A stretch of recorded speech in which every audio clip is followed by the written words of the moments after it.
Hello, नमस्कार। Star Navodaya classes आप सभी का एक बार फिर हार्दिक स्वागत करता है। पिछले वीडियो में हमने देखा था राष्ट्रपति के कार्यालय।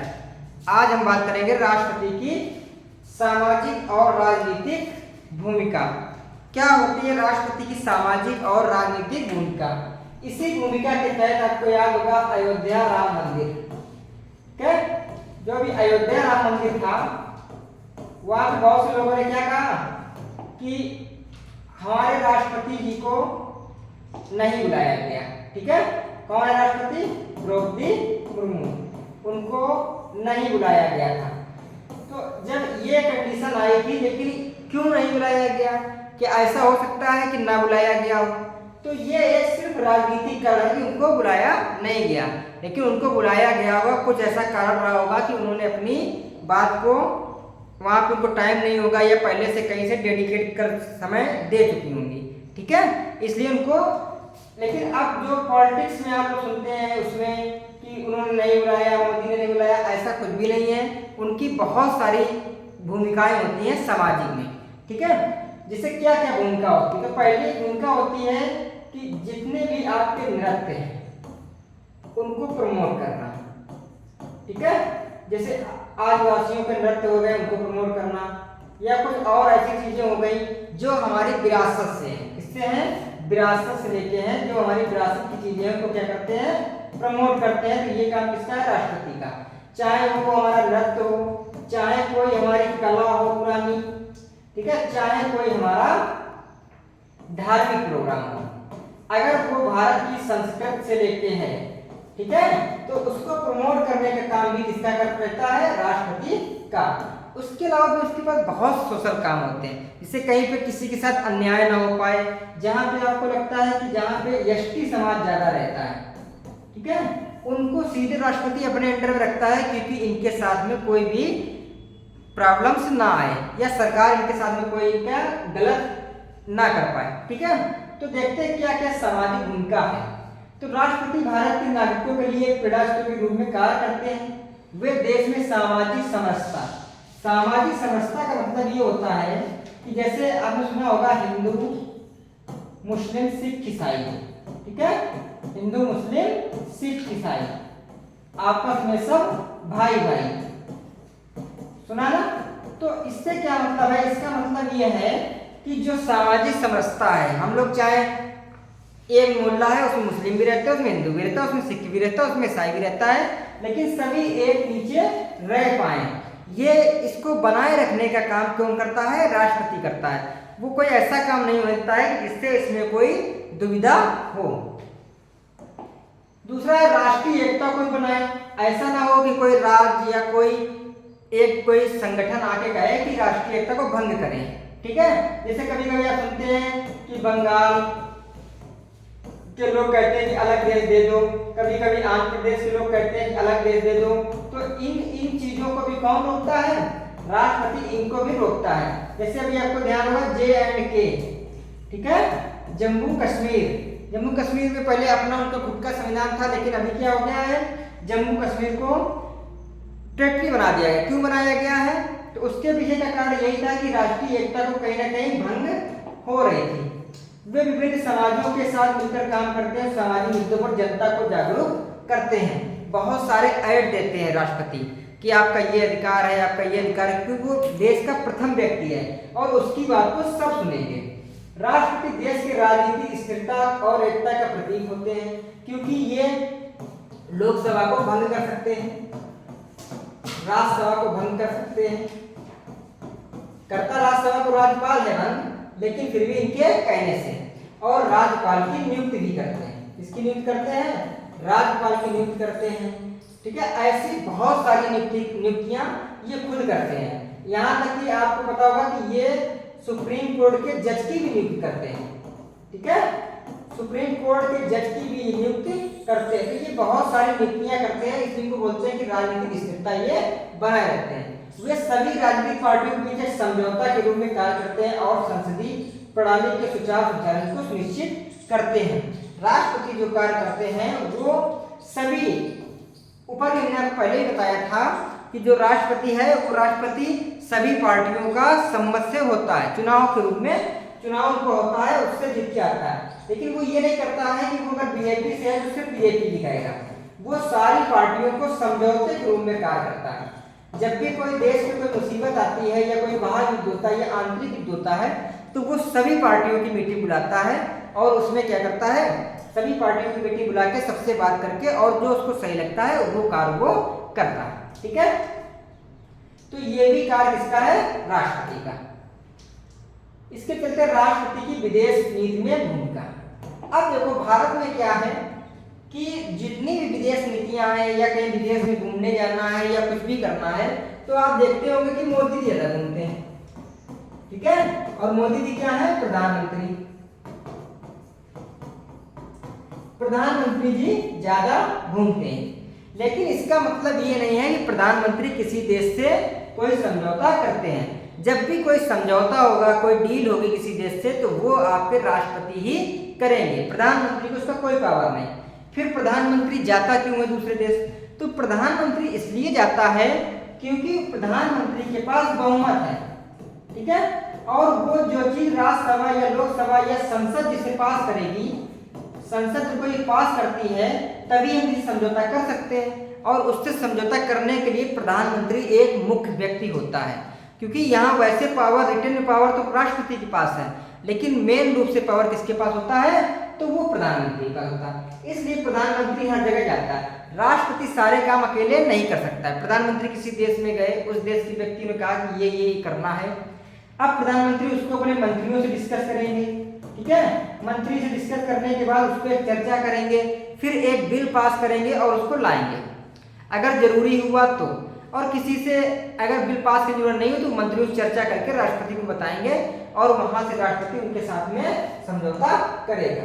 तो भारत के राष्ट्रपति विदेशी नेताओं और राजदूतों से मिलकर भारत के विदेश नीति संबंधों को मजबूत करते हैं।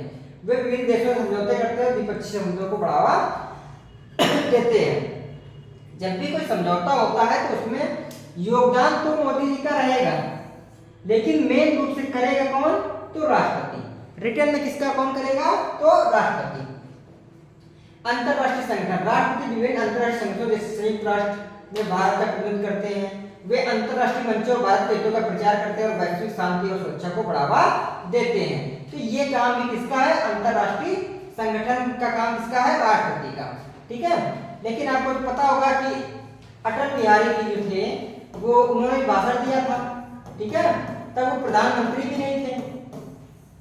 तो इसका मतलब क्या है कि उन्होंने भाषण दिया था तो उनको जो उस समय तत्कालीन राष्ट्रपति थे उनके द्वारा उनको वो किया गया था कि आप जाएं और आप हमारा वहां पे नेतृत्व करें, क्योंकि एक ही दिन में ऐसा हो सकता है कि 4 जगह भारत की विदेश नीति की सभाएं लगी हों और हर जगह किसी न किसी जाना है, तो राष्ट्रपति तो हर जगह जा नहीं सकता है। तो उसको क्या करता है, वो जिस व्यक्ति को नामित कर देता है, और नामित किसके द्वारा किया जाता है, लोकसभा के प्रधानमंत्री के द्वारा या राष्ट्र जो भी प्रधानमंत्री होता है उसके द्वारा उसको नामित किया जाता है। ठीक है, तो ये आपका क्या करते हैं। तीसरा, विदेश नीति निर्धारण। राष्ट्रपति भारत की विदेश नीति निर्धारित करने में महत्वपूर्ण भूमिका निभाते हैं। वे विदेश मंत्री और अन्य संबंधित अधिकारियों से मिलकर काम करते हैं ताकि देश की विदेश नीति संबंधी नीतियों को बनाया जा सके। अब देखो यहाँ पे है विदेश मंत्री, और विदेश मंत्री किसका होगा, जिसकी सरकार होगी, और जिसकी सरकार होगी जिसका विदेश मंत्री होगा उसी का क्या होगा, प्रधानमंत्री। ठीक है, तो विदेश मंत्री कभी भी प्रधानमंत्री के बिना क्या कोई सलाह देगा नहीं, ऊपर प्रधानमंत्री को सलाह देगा, प्रधानमंत्री पास करेगा तो किसे सलाह देगा, राष्ट्रपति को। तो इसलिए क्या है कि कहीं ना कहीं इनडायरेक्टली भूमिका किसकी होती है, राष्ट्रपति की इनडायरेक्टली भूमिका होती है। ठीक है, तो इसलिए विदेश नीति निर्धारण वैसे तो राष्ट्रपति करता है, लेकिन इनडायरेक्टली तौर पे कौन करता है, तो प्रधानमंत्री करते हैं। फिर राष्ट्रपति की संवैधानिक भूमिका। संविधान के प्रति भी उनकी कुछ भूमिकाएं हैं। कौन कौन सी भूमिका है, तो संविधान का संरक्षक, संविधान की सुरक्षा करना। संविधान की सुरक्षा करने के लिए 3 लोग होते हैं। तो एक तो आपकी जो आपकी वो है वो होती है, लेकिन 2 लोग और होते हैं, और वो 2 लोग कौन है, तो एक तो आपका संसद, ठीक है, संसद, दूसरा आपका राष्ट्रपति, और तीसरा आपका कौन है, संसद हो गया, राष्ट्रपति हो गया, और तीसरा आपका हो गया सुप्रीम कोर्ट। ठीक है, ये तीनों लोग मिलके सुप्रीम संविधान की रक्षा करते हैं। किस प्रकार से रक्षा करते हैं कि कोई भी ऐसा सरकार, कोई किसी की सरकार बनी और उसने कोई भी कानून अपने हिसाब से डेवलप तो नहीं कर लिया जिससे पब्लिक को कोई नुकसान हो जाए, ऐसी कोई चीजें हों, उसको लेके करते हैं। राष्ट्रपति भारत के संरक्षक है और ये सुनिश्चित करते हैं कि संविधान के सभी प्रावधानों का पालन किया जाए। ये कैसे करते हैं? तो ये करते हैं इस तरीके से कि जो भी कानून बनेगा, संसद जो भी कानून बनाएगी, उसमें अंतिम साइन किसके होंगे? तो राष्ट्रपति के। तो उस समय ये पूरी उसके बारे में चर्चा करते हैं कि क्या ये कानून देश के लिए ठीक होगा, देश के हित में होगा, अगर नहीं होगा तो क्या समस्या आएगी। तो ये सारे काम कौन करता है? राष्ट्रपति। कानूनों की सहमति भी कौन देता है? राष्ट्रपति, क्योंकि उसके बिना कोई भी कानून, जब तक ये अपनी सहमत नहीं देंगे तब तक कोई भी कानून भारत में लागू नहीं हो सकता है। इसके बाद आपातकालीन शक्तियां भी हैं। तो देश में आपातकालीन के लिए विशेष शक्तियां प्रदान की गई हैं। तो कौन कौन से? 352, 356 और 360 के तहत ये 3 आपातकालीन शक्तियां राष्ट्रपति को दी गई हैं। ठीक है, तो ये शक्तियां राष्ट्रपति को क्यों दी जाती है? किसी क्षेत्र विशेष में अगर कोई घटना हो जाती है, मान लो क्षेत्र में लगाना है, अब उत्तर प्रदेश में कोई घटना हो गई, सरकार यहाँ की विफल हो गई करने में, तो वहां पे क्या नाम सुना होगा? राष्ट्रपति शासन लगा दिया जाता है। ठीक है, राष्ट्रपति शासन। तो ये आपको ये सब काम भी राष्ट्रपति करता है और वो किसकी सहायता से करता है? तो वो राज्यपाल की सहायता से करता है। किसकी सहायता से करता है? राज्यपाल की सहायता से। जब राज्यपाल उसको बताता है कि सर यहाँ पे आप देखिए कि यहाँ की जो गवर्नमेंट है वो फेल हो गई है, पब्लिक को बहुत सी प्रॉब्लम को फेस करना पड़ रहा है, राज्यपाल राष्ट्रपति कहता है तो राष्ट्रपति उसको आदेश करता है कि चलो यहाँ पे राष्ट्रपति शासन लगा दो और कानून किसका हो जाएगा? पुलिस का हो जाएगा और राष्ट्रपति के जो आदेश होगा उसी अनुसार कानून व्यवस्था चलेगी। ठीक है, इसके बाद राष्ट्रपति की आर्थिक भूमिका। तो आर्थिक भूमिका भी इसकी है। राष्ट्रपति देश की आर्थिक स्थिति को सुनिश्चित करने में महत्वपूर्ण भूमिका निभाते हैं। वे वित्त मंत्री और अन्य आर्थिक सचिवों के साथ मिलकर काम करते हैं ताकि देश की आर्थिक नीतियां बनी रह सकें। तो एक तो वित्त मंत्री से बात करते हैं, दूसरा आपको पता है कि जब भी कोई विधेयक आता है तो उसके बारे में चर्चा करते हैं, पहले उसकी चर्चा होती है तभी वो विधेयक संसद में पेश होता है, जो आपका धन विधेयक है। धन विधेयक पहले से स्वीकृत होती है, इसलिए धन विधेयक पे कभी भी राष्ट्रपति रोक नहीं लगा सकता क्योंकि ये राष्ट्रपति की स्वीकृत से ही आता है। ठीक है, लेकिन यहाँ पे चीज ध्यान रखने वाली है कि कोई भी विधेयक धन विधेयक है या नहीं है, इसकी जानकारी है या नहीं, ये कौन डिसाइड करेगा? तो ये डिसाइड करता है लोकसभा अध्यक्ष। कौन करता है? लोकसभा अध्यक्ष से डिसाइड करता है। ठीक है, तो ये भी इनका काम है। जैसे आपका जो सीएजी है, ठीक है, सीएजी का नियुक्ति कौन करता है? तो राष्ट्रपति करता है। तो राष्ट्रपति आर्थिक चीजें बहुत सारी भूमिका निभाता है, बहुत से ऐसे आयोग बनाता है जिनके अध्यक्षों को कौन नियुक्त करता है? राष्ट्रपति करता है। सीएजी कौन नियुक्त करता है? राष्ट्रपति करता है। जितनी भी हमारी कंपनियां वो भी कौन करता है? राष्ट्रपति उनकी नियुक्तियां करता है। इसलिए इसको बोलते हैं कि आर्थिक स्थिरता में बहुत बड़ी भूमिका होती है। फिर विदेशी नीति। राष्ट्रपति विदेशी निवेश को बढ़ावा देने में महत्वपूर्ण भूमिका निभाते हैं। विदेशी कंपनियों के साथ समझौते करते हैं और देश में निवेश के लिए अनुकूल वातावरण बनाते हैं। ये भी काम किसका है? राष्ट्रपति का। फिर आर्थिक विकास। राष्ट्रपति देश के आर्थिक विकास को बढ़ावा देने के लिए विभिन्न नीतियां बनाते हैं, विभिन्न योजनाओं को लागू करते हैं ताकि गरीबी कम हो सके और रोजगार को अवसर को में वृद्धि हो। अब देखो इन्होंने कहा है कि राष्ट्रपति रोजगार सृजन की बात करते हैं, लेकिन आपने सुना होगा कि प्रधानमंत्री ने 2 करोड़ नौकरियां दी। ठीक है, कितनी नौकरियां दी? 2 करोड़। तो अब यहाँ पे आपको बताया गया कि राष्ट्रपति करते हैं, लेकिन अब आता क्या है प्रचार में हमेशा कि प्रधानमंत्री ने 2 करोड़ नौकरियां दी। इसका मतलब है कि राष्ट्रपति साइन तो करेंगे, लेकिन वो किसके कहने पर करेंगे? प्रधानमंत्री के, या लोकसभा और राज्यसभा में कोई विधेयक पास होगा तब वो करेंगे। ठीक है, फिर इसके बाद क्या है? भारत की सांस्कृतिक भूमिका, राष्ट्रपति की सांस्कृतिक भूमिका। तो राष्ट्रपति ने बताया था कि बहुत सी चीजों का संरक्षण करते हैं। तो राष्ट्रपति भारत की समृद्ध संस्कृति संरक्षित करने, बढ़ावा देने में महत्वपूर्ण भूमिका निभाते हैं। वे विभिन्न सामाजिक कार्यक्रमों में उसमें भाग लेते हैं और कलाकारों को सम्मानित करते हैं। जब भी आपको पुरस्कार दिया जाए, चाहे अर्जुन पुरस्कार दिया जाए खेल से संबंधित, या और कोई पुरस्कार दिया, साहित्य पुरस्कार दिया जाए, तो उसे ऐसा कौन देता है? तो राष्ट्रपति देते हैं, क्योंकि उनका ही काम है कि उसको वो करना। सांस्कृतिक प्रचार भी करते राष्ट्रपति। भारतीय संस्कृति को दुनिया भर में प्रचारित करने में भी महत्वपूर्ण भूमिका निभाते हैं। विभिन्न देशों के साथ संगीत आदान प्रदान कार्यक्रमों को बढ़ावा देते हैं और भारतीय कला को क्या करते हैं, वैश्विक स्तर पर प्रदर्शित करते हैं। तो ये भी काम किसका है, राष्ट्रपति का। फिर राष्ट्रपति के भविष्य की चुनौतियां। तो भारत के राष्ट्रपति के सामने भविष्य में कई चुनौतियां हैं। इन चुनौतियों में बढ़ती आबादी। अब देखो ये चुनौतियां सरकार की हैं, लेकिन काम किसको करना है, राष्ट्रपति करना है। तो आबादी बढ़ रही, मतलब कि लोग बढ़ रहे हैं, ठीक है। गरीबी, जैसे लोग बढ़ेंगे खाने की चीजें कम होंगी, रहने की जगह कम होगी, तो क्या होगी, गरीबी आएगी। गरीबी आएगी, लोग बढ़ेंगे, क्या होगा, बेरोजगारी आएगी। और उसके सामने एक जो सबसे बड़ी प्रॉब्लम है वो है पर्यावरण को लेकर, ठीक है। पर्यावरण को लेकर भी अगर जनसंख्या कहीं की बढ़ती है, ठीक है, तो वो सबसे ज्यादा जो असर डालती है वहां के एनवायरनमेंट पे डालती है। अब कैसे असर डालती है इसको समझना आपको। तो नंबर 1 कचरा फैलाएगी, पब्लिक बढ़ेगी तो। नंबर 2 गंदगी फैलेगी, ठीक है। अब कचरे में बहुत सी ऐसी चीजें हैं कि जिसका प्रयोग जो गलता नहीं, से पन्नी हो गई, ठीक है, ये चीजें आएंगी। तीसरा, लोग एसी ऐसी चीजों को यूज करेंगे, फ्रीजर को यूज करेंगे, फ्रोजन चीजें को यूज करेंगे, तो क्या होगा, उससे निकलने वाली हानिकारक गैसें तो वो भी हमें कहीं ना कहीं प्रभावित करती हैं। तो इन सबको बचाने का कार्य भी किसका है, राष्ट्रपति का है। लेकिन किसकी सहायता से है, प्रधानमंत्री की सहायता से।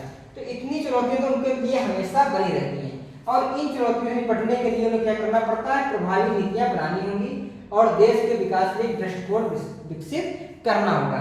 जैसे कि चल भी रहा है, आपने सुना होगा मिशन 2047, ठीक है, मिशन 2047। जैसे मोदी जी बहुत सी रैली में कहते घूमते ना कि 2047 तक विकसित भारत होगा। कैसा भारत होगा, विकसित। अभी कैसा भारत है, तो अभी भारत है विकासशील, ठीक है।